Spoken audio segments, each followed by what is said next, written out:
DiscerningHearts.com, in cooperation with the Oblates of the Virgin Mary, presents the Second Week Rules for the Discernment of Spirits, an Ignatian Guide to a Greater Discernment of Spirits, with Father Timothy Gallagher.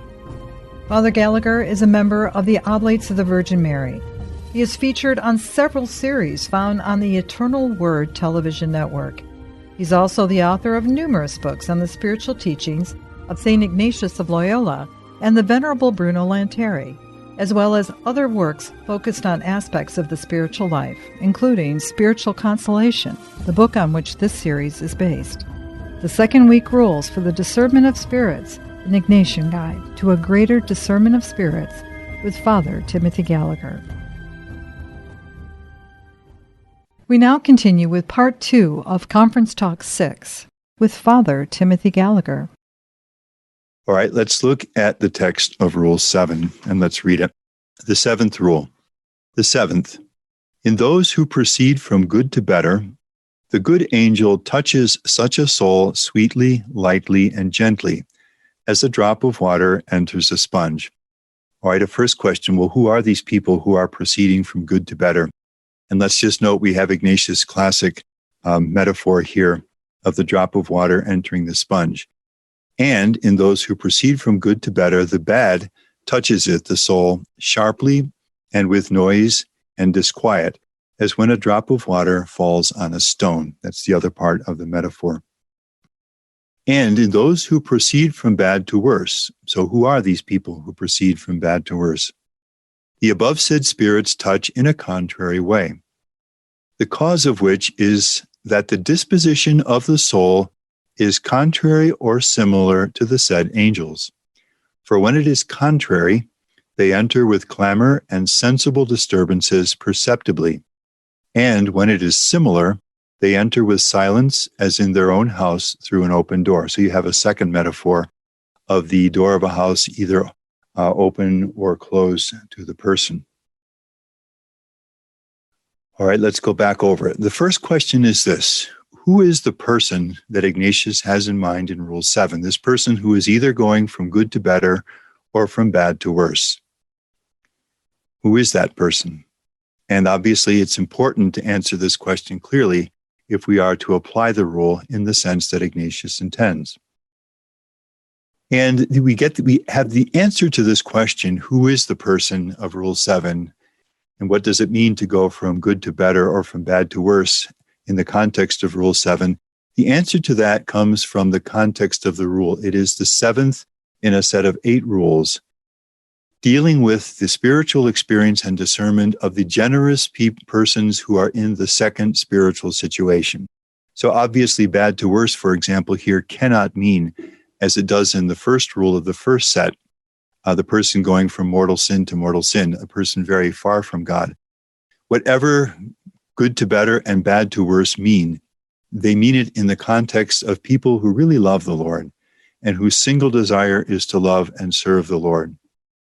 And Ignatius is addressing such persons when they have received consolation with preceding cause and accompanying good and holy thoughts. Patricia and the refugees, Charles and the young, Kathy and the inner city school.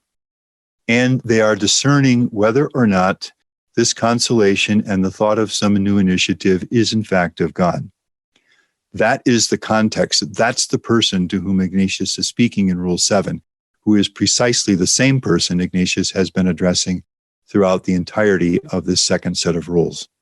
So that gives us a first read on what good to better and bad to worse might mean. At least it excludes many possible interpretations of that, which would take us outside of the second set of rules and the second spiritual situation. In this context, then, the person is going from good to better when the person in the second spiritual situation is pursuing the option in the discernment that is truly God's will. So if we take Kathy's scenario, as we've played it out, she is going from good to better when she is pursuing, loving, and serving the Lord in the context of the suburban high school where her life is having such an impact for good for so many people. And the same person is going from bad to worse when the person is pursuing the option in the discernment that is not God's will. So in the scenario that we have laid out, when Kathy pursues with all goodwill and without any culpability, no shame, all the things we've said, pursues the thought of the inner city school or Patricia the refugees, they are, in this sense, in terms of discernment, going from bad to worse. Objectively, they are moving away from what God truly wants, although without culpability, simply because they don't yet see it clearly. So when Kathy, I think this is clear, when Kathy pursues the task that God has given her in the inner city school, she is going from good to better.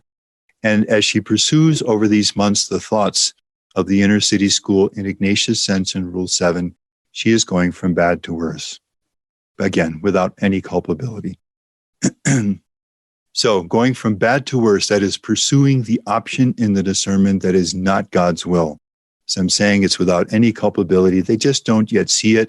Ignatius presumes this will be the case. As I've said, this is the whole point of Rules 5 and 6 in the set of rules. Now let's take a moment to look at Ignatius' classic metaphor. And then having looked at the metaphor, we'll apply it as he does to the spiritual experience of a person in the second spiritual situation. And so the metaphor is, it's a metaphor that once heard is not easily forgotten. It's the drop of water falling on a sponge or the drop of water falling on a stone.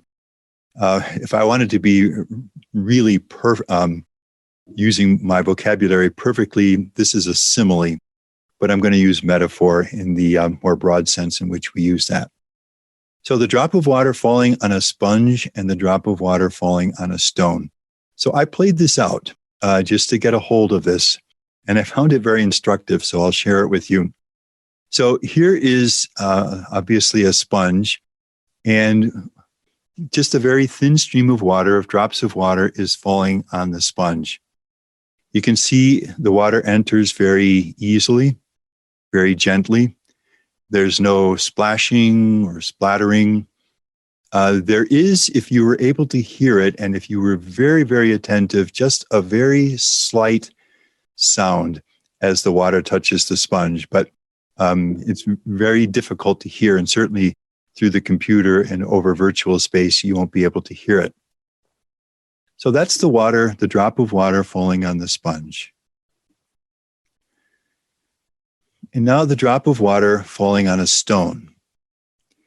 And you can see here, it's not, as I've said many times, thunderous or clamorous or loud and noisy.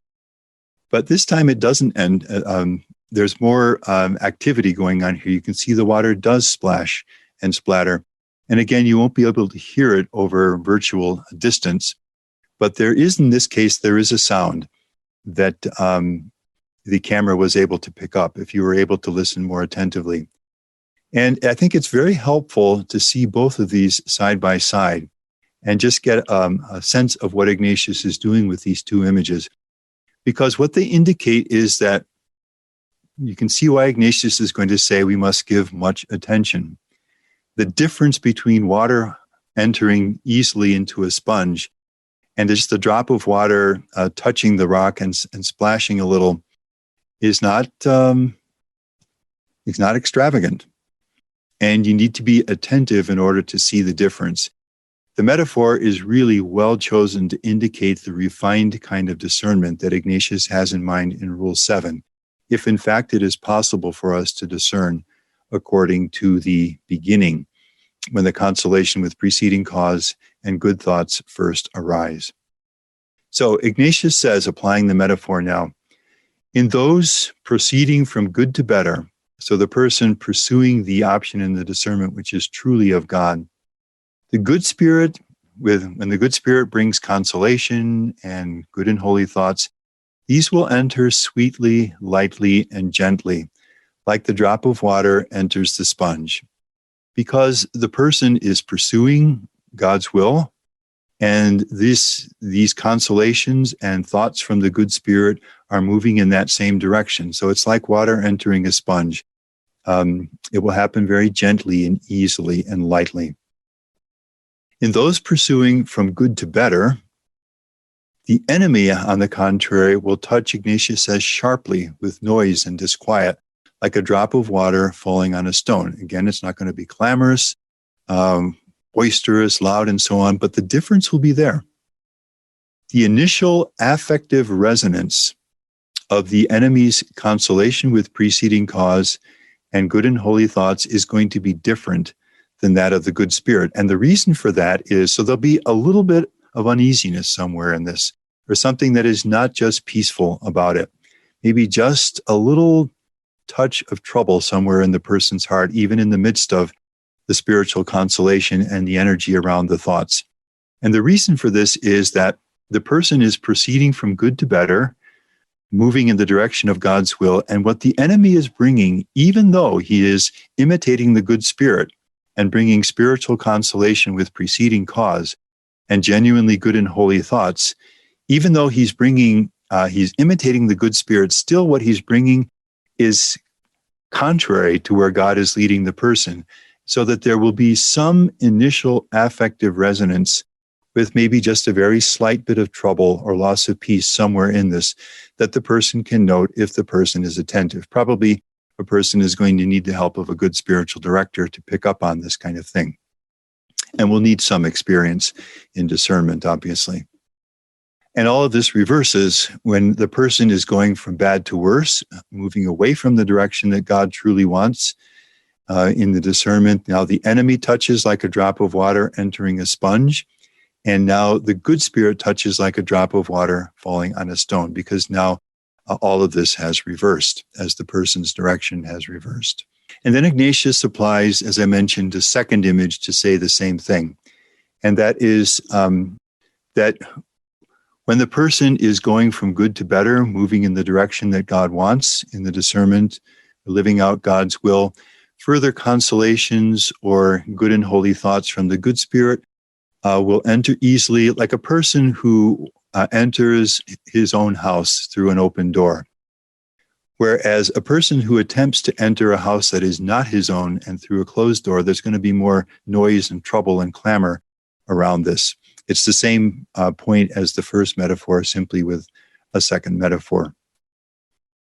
So, having looked at the metaphors now, let's go back over what Ignatius is telling us here. When the disposition of the soul is similar, the good spirit and the enemy enter with silence as in their own house through an open door. When it is contrary, they enter with clamor, sensible disturbances, and perceptibly. In Rules 5 and 6, Ignatius focused on the course of the thoughts, the middle and the end of the thoughts. And this was how we discerned. We discerned by looking for a descent, a little by little diminishment, either objectively or subjectively as the thoughts unfolded. And we could do this because over time, the enemy, in leading away from God, has to distance himself from where God is truly leading the person. And so Ignatius invites us to discern the middle and the end by observing the course of the thoughts and what happens as these unfold. In Rule 7, obviously, as we've said, the course of the thoughts has not even begun yet. So the criterion that Ignatius uses for Rules 5 and 6 simply can't apply. If we are going to be able to discern in the very beginning itself, when the consolation and good and holy thoughts first arise in such generous persons, the criterion that Ignatius gives us is to be attentive to the initial affective resonance of these thoughts when they first come. Obviously, there's no course of thoughts yet on which to focus. You can see that in Rule 7, as in 5 and 6, Ignatius never looks to an intrinsic difference between spiritual consolation with cause given by the good spirit or the enemy. That would simply be too complicated to be effective. And in each case looks to something extrinsic to the consolation itself. In Rules 5 and 6, the unfolding of the thoughts, and in Rule 7, the initial affective resonance, what happens in the person's heart when these thoughts with their accompanying consolation first arise. So a Rule 7 question would be this.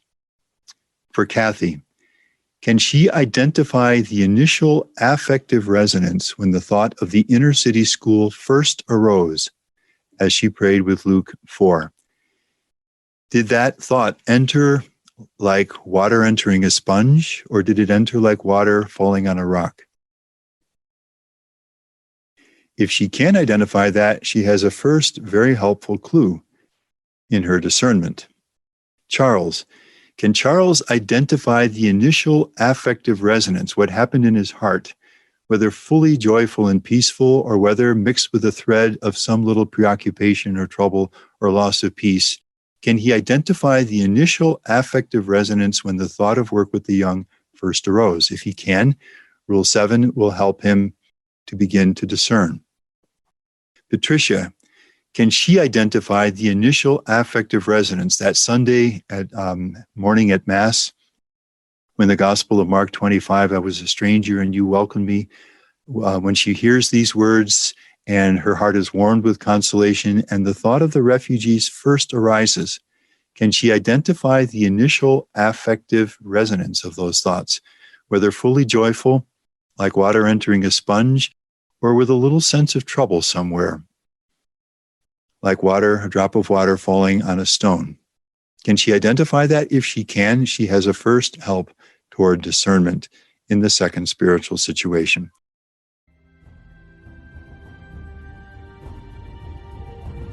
We'll return to the second week rules for the discernment of spirits with Father Timothy Gallagher in just a moment.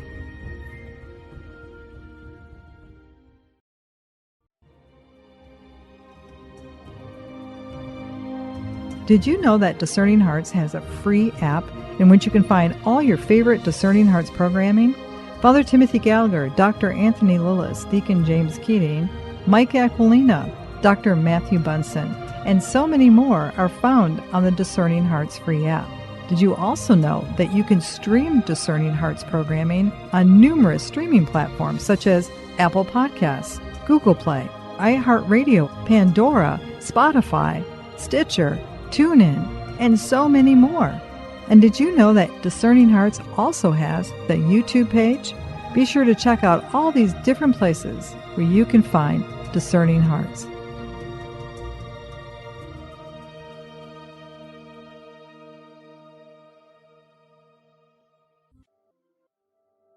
A prayer of St. Ignatius of Loyola. Take, Lord, and receive all my liberty, my memory, my understanding, and my entire will, all that I have and call my own. You have given all to me. To you, Lord, I return it. Everything is yours. Do with it what you will. Give me only your love and your grace. That is enough for me. Amen.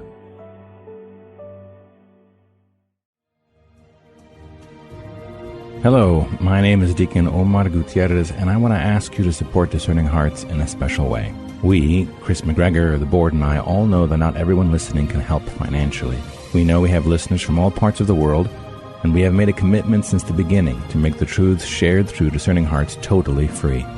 So while you may not be able to contribute financially, what you can do is certainly pray, but also give us positive reviews on whatever platform you use to listen to us. If it's iTunes, Android, Stitcher, Spotify, however it is that you get these podcasts, or if you're on YouTube and you like our videos, please give us a good rating and write a review. The more good ratings and reviews we get, the higher our profile, and the more listeners will discover us, listeners who may have the means to contribute in the future. Please consider rating us and writing a positive review today.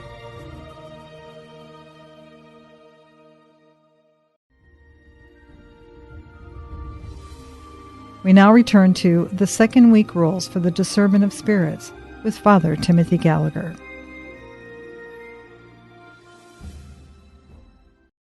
All right, let's watch this play out. Let's look at the experience of Anne, which will serve, and you have this on page 11 in the handout, and this will serve both as a review of what we've been doing in the rules and also to help us apply Rule 7. So Anne is a 29-year-old single woman. She has an undergraduate degree in business and has worked successfully in an accounting firm for the past several years. Recently, Anne returned to school to earn a graduate degree as well, and is now a full-time university student. She is in the fall semester of her first of 2 years of studies toward this end, back to school to get a master's. Faith was very real for Anne from an early age. For a time in high school and in her first years of college, Anne thought less about her faith, but then felt again her desire for God and began to live her faith with renewed dedication. For the past 10 years, God has been very much at the center of her life. After college, Anne began to spend an hour each morning in quiet prayer and to attend Mass daily during her lunch hour. So obviously, Anne is a person who really loves the Lord and has a deep and maturing life of spiritual life. As time passed, Anne's prayer gradually deepened and simplified. The regular spiritual direction she sought assisted her greatly in this growth. In these same years, Anne also became active in her parish. She joined the lay associates of a community of religious women in her city and dedicated time on weekends and in the summers to share in their service of the poor. Anne grew close to these religious women and came to esteem them and their work highly. Anne also sought ways to live her faith actively in the secularized atmosphere of the university. She formed a group of students which met weekly to discuss issues of faith and was pleased to find the group increasingly well attended. Anne noted with quiet joy that a number of the participants began to think about God in a new way. So this is a rich spiritual and I'd say apostolic life as well. When she returned to studies after her years in the business world, Anne found that the question of her calling in life came insistently to the fore. She asked God in prayer to see clearly how she was to serve in life. A desire grew within her to respond without reservation to the God whose love she knew so deeply. As the story unfolds, I think we can all see that we may very well have a person in the second spiritual situation at this point. One day, Anne was speaking with a member of the religious community whose ministry she shared as an associate. This woman, seeing Anne's evident love for the service of the poor, suggested that she investigate the community's volunteer program for those who desired further involvement in this service. This would involve, the woman explained, 2 years of living with and working among the poor in a third world country. Anne was drawn to this possibility and wondered whether God might be speaking to her through this woman. So a discernment now surfaces for Anne. Anne also knew that this program might help her answer a question increasingly present in her thoughts, whether God might be calling her to join this religious community and dedicate her life to his work. We have a generous person for whom now a rather important discernment has come to the fore. The immediate discernment is whether God is calling her to the 2-year volunteer program in the third world country, serving the poor together with these women religious. But underlying it, and very much linked with it, is the realization that this service in the volunteer program might be a key element in discerning the larger issue of her vocation itself and whether she is called to this community. When Anne discussed this with her spiritual director, the director suggested that she dedicate time daily to prayer with Scripture. This is a great director here. She needs to pray, and she needs to pray more, seeking light from God in this discernment. He also explained how to review her prayer and to pray the daily examen, again, supplying her with the tools that she's going to need for this discernment. He suggested that Anne journal and note what occurred in her prayer and daily spiritual experience. Anne was very willing and began the process. The prayer deepened Anne's awareness of the Lord as her Redeemer and Healer. As she prayed with Jesus in the Gospels, Anne felt a strong desire to respond to his call. Her heart was profoundly drawn to the poverty and humility of Christ, and the thought of sharing his dedication to the poor gave her joy. One afternoon, Anne was walking home from class. Suddenly, she felt herself totally enveloped in the love of the Lord. Her heart lifted in great joy to the God whose closeness and love she felt so deeply. In that unforgettable experience of God's infinite love, Anne simply knew with great clarity that God was calling her to serve in the volunteer program. And reverently, because we're on holy ground here, all of us will recognize here consolation without preceding cause. There's no object ahead of time and so forth. She's simply walking home from school, and suddenly this immense experience of God's love is poured out upon her. And with the experience is given a great clarity that God is calling her to the volunteer program. And as we've seen in Rule 2, only God can give this kind of experience. What's given in it is clearly of the Lord. So by God's loving intervention in this at this point in her process of discernment, Anne has a very powerful indication that God is calling her to the volunteer program. The warmth of that blessed experience of grace remained with Anne for several days. In her next meeting with her director, she described this time of joy and clarity, and the director, who understands the significance of this, confirmed it as of God. Several days later, as her prayer continued, Anne contemplated the text of the Beatitudes. As she reflected on the first Beatitude, "Blessed are the poor in spirit, for theirs is the kingdom of heaven," Anne again felt joy at the thought of her call to serve the poor in the third world.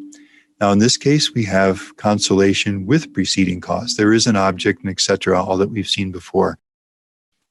So Anne receives now further experiences of consolation with preceding cause, which confirm even further the clarity already given in the consolation without preceding cause. In her prayer during the following weeks, Anne repeatedly experienced the same joy-filled desire to serve the poor. She shared these experiences too with her director. It seemed very clear that God was calling her to join the volunteer program in late spring when new candidates would be accepted. So when the academic year enters, she would go into that program. Again, the director confirmed her discernment, and Anne began to make plans to this end. A few weeks later, Anne prayed with the gospel account of the sending of the 12 in Matthew 10. She was struck by Jesus' call to proclaim the gospel among the lost sheep of the people of God. Her thoughts turned to the students in the university who so frequently seemed lonely and confused, without community, without faith, and without clear meaning in life. Anne reflected on the spiritual assistance that the weekly group was providing for a growing number of students, and the spiritual good that could be accomplished if she continued to lead this group. As she thought of these things, Anne felt a deep joy and peace in God. So we have a rich experience of spiritual consolation with preceding cause. And a thought arises, a warm desire to heed the gospel of Jesus and to serve these lost sheep stirred in her heart. Anne knew that it would be difficult to renounce the volunteer program and the joy of life together with the other religious and volunteers. She knew that it would not be easy to delay or perhaps to relinquish altogether the service of the poor she so loved. She was conscious that for her, life on the secularized campus would in many ways be more demanding than service of the poor in the third world. The twinge of uneasiness that mingled with her thoughts did not alter the joy that Anne felt at the prospect of serving God among the university students. She knew that Jesus himself never chose the easier way, and her one desire, and this is very genuine, was to be totally available to God's call, regardless of the sacrifice involved. In the following days, Anne considered her meeting with her director and how she would share her new conviction that God was calling her to ministry among the students, and also contemplated the concrete steps which she would take in coming months to prepare for this ministry. So what do we say of this? What is God asking of Anne? Is God asking of her to pursue the volunteer program in the third world? Or is God calling her to remain at the university, complete her studies, and continue this ministry which is proving so fruitful among the lost sheep, the students in the secularized university? All right, let's do just a little bit more here. The volunteer program in the spring. Anne has very clear signs that this is something God wills for her, including a consolation without preceding cause, in which she sees clearly that God is asking this of her, and then repeatedly in consolation with preceding cause, that clarity is confirmed. Now a new consolation with preceding cause and thoughts of an even more generous, conceivably even more generous service at the university, these arise. And obviously the discernment here matters. Not only the 2 years, but even her vocation may conceivably be at stake in this. What about this?